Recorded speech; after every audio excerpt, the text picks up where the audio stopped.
How to fix camera not focusing on Realme Narzo 90x. Let's start the video if you want to fix this problem.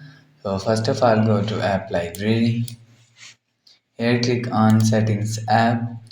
Now in setting scroll down and click on apps.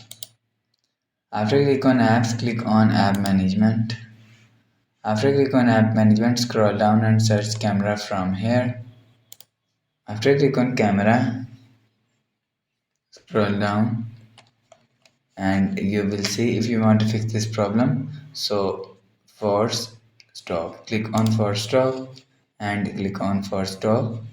After click on force stop, go back to home screen. You will see your problem is solved. But if it's still not solved, so go to app library. Here click on camera app. After click on camera app, press this icon. After this icon, click on settings. Now in camera setting, click on this last option. After click on this last option and click on restore. After the process, go back to home screen. So you will see your problem is solved. So that's how you can fix camera not focusing on Realme Narzo 90x.